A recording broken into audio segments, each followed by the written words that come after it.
এই পর্যন্ত বলার পর তোমাদের অনেকের মধ্যে একটা কনফিউশন কাজ করতে পারে, সেটা হচ্ছে যে অসম বেগের ক্ষেত্রে আমরা 2টা করে পয়েন্ট নিলাম, বাট সুষম বেগে কিন্তু আমরা 1টা করে পয়েন্ট নিয়েছি। আসলে মূল প্রসেস যদি বলতে চাই, পয়েন্ট আসলে 2টাই নিতে হয়। দেখো এখানেও তুমি যদি দেখো মূল কাহিনীটা কী ছিল তাহলে কি পাবে। মনে করো আমি এই পয়েন্ট নিলাম আর এই পয়েন্ট নিলাম, 2টা পয়েন্টের মধ্যে আমি বেগের অবস্থা কি দেখতে চাই। এই যে এইভাবে দাগ টানো, এইভাবে দাগ টানো, এই হলো ত্রিভুজ। এটা কিন্তু পারফেক্টলি ত্রিভুজ, কারণ এটা একদম স্ট্রেট লাইন।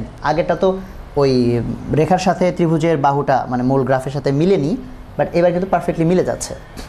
এখন এই ডিস্টেন্সটা হচ্ছে 20 - 15 মানে 5, আর এই ডিস্টেন্সটা হচ্ছে 1।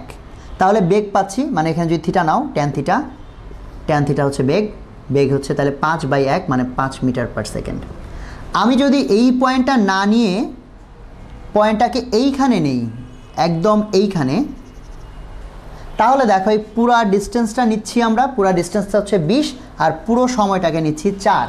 তাহলেও দেখো এই একই ট্যান থিটা, কারণ দেখো থিটা এইখানেও যা, থিটা যদি এইখানে নেই একই অনুরূপ কোণ, দেখতে পাচ্ছ?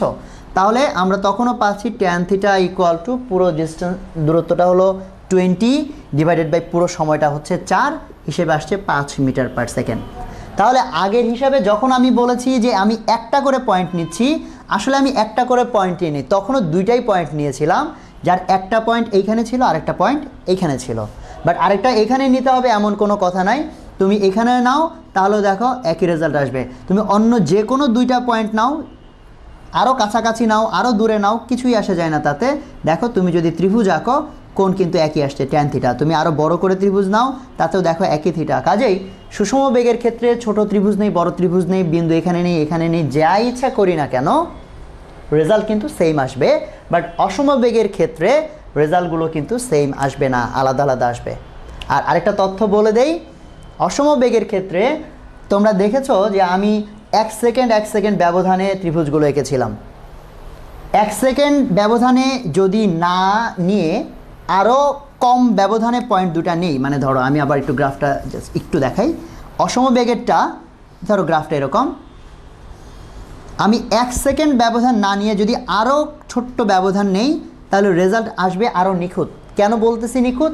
কারণ ওই সময়ের যে ঢালটা দেখো, তখন এই রেখাটা যে ত্রিভুজের বাহুটা মূল গ্রাফের সাথে প্রায় পুরোপুরি মিলে গেছে, এবং তখন যে বেগটা বের হবে সেটা কোন মুহূর্তের বেগ, সেটা মনে করো এই জায়গা 2 সেকেন্ড, আর এইটা ছিল 3 সেকেন্ড। 3 সেকেন্ড অনেক দূরে, তাহলে আমরা বলতে পারি ওটা হচ্ছে অলমোস্ট 2 সেকেন্ড সময় যখন ওই মুহূর্তের বেগ। আমি যদি তার একটু পরে ত্রিভুজটা নেই, সেই ত্রিভুজের ঢাল দেখো আরেকটু অন্যরকম, এটার ঢাল আর এটার ঢাল হয়তো সেম না, একটু আলাদা। তাহলে ঢাল আলাদা মানে বেগ আলাদা। তাহলে এই মুহূর্তে এক বেগ, এই মুহূর্তে গিয়ে কিন্তু আরেকটা বেগ।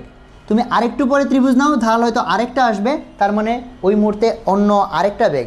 তার মানে 2 থেকে 3 সেকেন্ড সময়ের মধ্যেই কিন্তু বেগ অনেকবার চেঞ্জ হয়ে গেল। তাই তুমি যত ছোট ছোট ত্রিভুজ নিবে তুমি তত নিখুঁত রেজাল্ট পাবে। এখন যদি তুমি এত ছোট ছোট ত্রিভুজ না নিয়ে একবারে ত্রিভুজ নিয়ে ফেলো, তাহলে প্রথমত দেখো মূল গ্রাফের সাথে এই রেখাটা মিলে নাই। তো তুমি যদি এখন এই সরণকে সময় দিয়ে ভাগ করে দাও, তাহলেও তুমি একটা বেগ পাবে, যে বেগটা আসলে নির্দেশ করবে এই পুরো সময়ের গড় বেগ। আমি লাস্ট এই যে কথাগুলো বললাম, এটা অনেকেরই হয়তো মাথার উপর দিয়ে গেছে হয়তো, বাট তোমরা একটু ঠান্ডা মাথায় এটা চিন্তা করবা, কারণ আমি চাইলে এটা আরও অনেক ডিটেল বলতে পারতাম, বাট আমার মনে হয় আমি কতটুকু তথ্য তোমাদের জানাচ্ছি তার চেয়ে অনেক বেশি ইম্পর্টেন্ট তুমি নিজে কতটুকু চিন্তা করা শিখছো। কাজে আমি তোমাকে কিছু হিন্টস দিয়ে দিলাম, এখন তুমি তোমার কাজ শুরু করো চিন্তা করা। আমি তথ্যটা আবার বলে দিচ্ছি, তুমি যত বড় বড় ত্রিভুজ নিবা সেটা নির্দেশ করবে তত রাফ মান মানে গড় মান, আর যত ছোট ছোট ত্রিভুজ নিবা ছোট রেঞ্জের মধ্যে সেটা তত নিখুঁত মান নির্দেশ করবে। বন্ধুরা দেখতে পাচ্ছ আমি একটা ভুল লিখেছিলাম, এখানে ভি লেখা, এটা ভি না, এটা আসলে কী ছিল তোমরা জানোই, ডি ছিল। এটা লিখতে গিয়ে ভুল হয়ে গেছে, প্রিন্টিং মিস্টেক। তো এটা ডি, এটা টি। এখন আমরা একটা নতুন টপিক দেখব, এটার নাম হচ্ছে ত্বরণ, বা ইংরেজিতে যেটাকে আমরা বলি অ্যাক্সিলারেশন। তো প্রথমে আগে বোঝার চেষ্টা করি যে ত্বরণ থাকা মানে কি এবং ত্বরণ মানুষ কিভাবে হিসেব করে।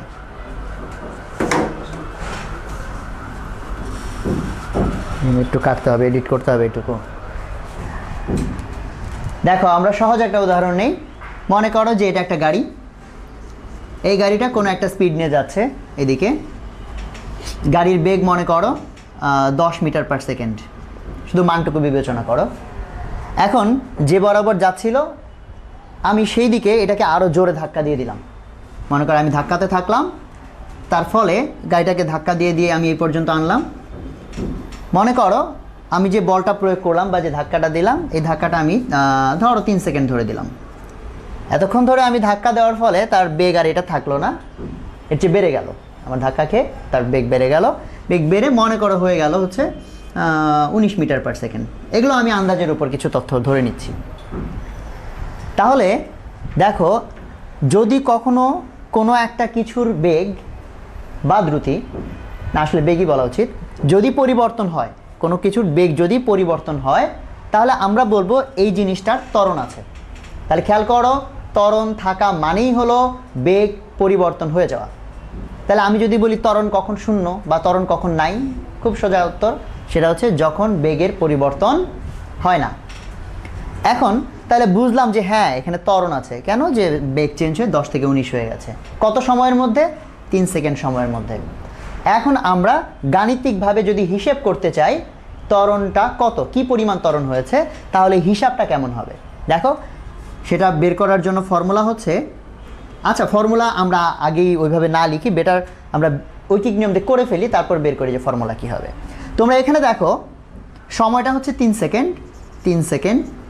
এই 3 সেকেন্ডে বেগের পরিবর্তন কতটুকু হয়েছে? এই 3 সেকেন্ডে বেগের পরিবর্তন হয়েছে 19 - 10 মানে হচ্ছে 9 মিটার পার সেকেন্ড। এতটুকু পরিবর্তন হয়েছে বেগের 3 সেকেন্ড সময়ের মধ্যে। এখন ঐকিক নিয়ম খুব সোজা, যে 1 সেকেন্ডে তাহলে কতটুকু পরিবর্তন হয়েছে? তাহলে 1 সেকেন্ডে পরিবর্তন হয়েছে 9/3 এত মিটার পার সেকেন্ড। ও আচ্ছা, এককটা খেয়াল করো, এখানে উপর হচ্ছে metre per second, 9 metre per second, নিচে হচ্ছে আবার 3 সেকেন্ড, এই যে 3 সেকেন্ড। তাহলে এটাকে দেখো 9 3 ভাগ করলে পাচ্ছি হচ্ছে আমরা 3, আর মিটার মিটার থাকলো এখানে সেকেন্ড ইনভার্স, তাকে আবার সেকেন্ড দিয়ে ভাগ করলে s⁻² হবে। তার মানে আমরা একটা জিনিস পেয়ে গেলাম যে প্রতি সেকেন্ডে যে হারে বেগের পরিবর্তন হয়, প্রতি সেকেন্ডে বেগের যতটুকু পরিবর্তন হয়, বা অন্যভাবে বলা যায় বেগের পরিবর্তনের যে হার, সেটাকেই আমরা বলি ত্বরণ। এই যে জিনিসটা বের করলাম এটাকেই বলে হচ্ছে ত্বরণ। তাহলে আমরা এখানে প্রথম কথা, ত্বরণ হচ্ছে এটা কিভাবে বুঝলাম? বেগ পরিবর্তন হয়েছে। কতটুকু ত্বরণ হচ্ছে? আমরা বলবো 3 মিটার পার সেকেন্ড স্কোয়ার, এতটুকু ত্বরণ হচ্ছে। এটার মানে হলো প্রতি সেকেন্ডে বেগ 3 মিটার পার সেকেন্ড করে বেড়েছে, প্রতি সেকেন্ডে 3 করে বেড়েছে।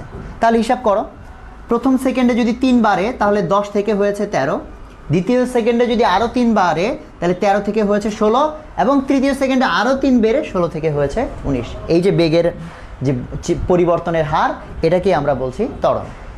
আর একটা ছোট্ট, আচ্ছা এখন তাহলে আমরা ফর্মুলা বের করে ফেলি, যে এটাকে আমরা ফর্মুলা আকারে যদি লিখতে চাই তাহলে কীভাবে লিখবো। তোমরা দেখো এই যে এইটা, তাহলে আমরা লিখতে পারি ত্বরণ সমান, এই যে আমরা ত্বরণ বের করেছি সমান, উপরে আমরা কি লিখেছি? উপরে লিখেছি হচ্ছে বেগের পরিবর্তন, বেগের পরিবর্তন, আর নিচে লিখেছি সময়। কোশ্চেন হচ্ছে কোন সময়? ওই সময় যে সময়ের মধ্যে বেগের এই পরিবর্তনটুকু হয়েছে, যে সময়ের মধ্যে বেগের এই পরিবর্তনটুকু হয়েছে, সেই সময় দিয়ে ভাগ করে দিলেই ত্বরণ পাওয়া গেল। আমরা আমাদের বইতে যেভাবে লিখেছি বা লিখি নর্মালি, সেটা হচ্ছে কোনো কিছুর যে আদি বেগ, মানে প্রথম অবস্থায় যে বেগটা আমরা হিসেব করি, সেটাকে ধরা হয় নর্মালি এই চিহ্ন দিয়ে ইউ। আর টি সময় পর, কিছু সময় পর তার বেগ যখন বেড়ে গেল, বেড়ে যেটা শেষ বেগ হলো, লাস্ট যেটা আমরা পেলাম, সেটাকে আমি নাম দিলাম ভি। তাহলে বেগটা ইউ থেকে ভি হয়ে গেল কত সময়ের মধ্যে? টি সময়ের মধ্যে। তাহলে ত্বরণ কত হবে? তাহলে দেখো ত্বরণ কত হবে। ত্বরণ হবে তাহলে এ ইকুয়াল টু বেগের পরিবর্তন। বেগের পরিবর্তন মানে কি? শেষ বেগ মাইনাস আদি বেগ। যেমন এখানে পরিবর্তন ছিল 9, কীভাবে বের করেছিলাম? শেষ বেগ ছিল 19, আদি বেগ ছিল 10, 19 থেকে 10 বিয়োগ করে। একইভাবে এখানেও বেগের পরিবর্তন, শেষ বেগ ভি মাইনাস আদি বেগ ইউ, এবং এই পরিবর্তনটুকু হয়েছে এই সময়ের মধ্যে, টি সময়ের মধ্যে, সো টি দিয়ে ভাগ। কাজে এইটাই হচ্ছে সেই ফর্মুলা, ত্বরণ ইকুয়াল টু শেষ বেগ মাইনাস আদি বেগ ডিভাইডেড বাই সময়। তুমি চাইলে এটাকে অবশ্যই সেভ করতে হবে, খুব ভালো মতো সেভ করো, কারণ হচ্ছে যে এটা কিন্তু তোমাদের অঙ্ক করতে হর হামেশাই লাগবে। আর এটাকে যদি একটু আমরা অ্যারেঞ্জ করে লিখি, সাজিয়ে লিখি, তাহলে এই টিটাকে এই পাশে নিয়ে আসো, তাহলে থাকছে আমাদের হাতে এটি equal to V minus U, বা আরেকটু যদি সাজিয়ে লেখো তাহলে ভি ইকুয়াল টু ইউকে এই পাশে নিয়ে আসলে ইউ প্লাস এটি, বা আমি একটু এদিক সেদিক করে লিখি, এদিক সেদিক করে লিখলে ব্যাপারটা পাচ্ছি আমরা ভি ইকুয়াল টু, ভিটাকে এই পাশে লিখলাম ইউ প্লাস এ টি। এটাও ভালো মতো সেভ করে রাখো। প্রথম কথা, একটু আগে যেটা সেভ করলা আর এখন যেটা সেভ করলা দুইটা আসলে কিন্তু একই ফর্মুলা, শুধুমাত্র আমরা দুইবার দুইভাবে লিখেছি। তো তোমাদের বইতে দেখবে তোমরা একটু পরেই গতির 4টা সূত্র আছে, তার মধ্যে একটা সূত্র কিন্তু আমাদের প্রমাণ করা হয়ে গেল। এই সূত্র জানা থাকলে আমাদের কী লাভ হবে?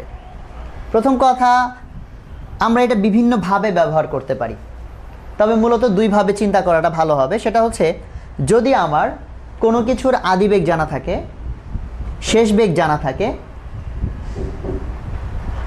তাহলে এবং এই আদিবেগ থেকে যে শেষ বেগ হয়েছে এটা কত সময় হয়েছে এটাও যদি জানা থাকে, তাহলে আমি ত্বরণ বের করতে পারবো। কাজে এই ফর্মুলাটা আমরা ব্যবহার করতে পারি ত্বরণ বের করার জন্য। দ্বিতীয়ত, অন্যভাবে চিন্তা করতে পারো যে আদিবেগ জানা আছে আমার, ত্বরণ জানা আছে, আর সময় জানা আছে। আদিবেগ জানা আছে, সেই সাথে এটা আমি জানি কী হারে এর বেগ পরিবর্তন হবে, দ্যাট ইজ ত্বরণ জানি, আর হচ্ছে কত সময় পরে বেগ, মানে একটা টাইম গেল ওই সময় পরে বেগ কত হবে, মানে শেষ বেগ কত হবে, এটা যদি জানতে চাই তাহলে দেখো ইউ জানা আছে, এ জানা আছে, টি জানা আছে, গুণ করে দিলেই কিন্তু শেষ বেগ আমরা পেয়ে যাব ভি। তো আশা করি এটা পারা যাবে। তাহলে আমরা ছোট ছোট দু একটা উদাহরণ দেখি বই থেকে, এগুলো আসলে আমাদের কাছে ডাল ভাত অঙ্ক মনে হবে এখনই, কোনো ব্যাপার না।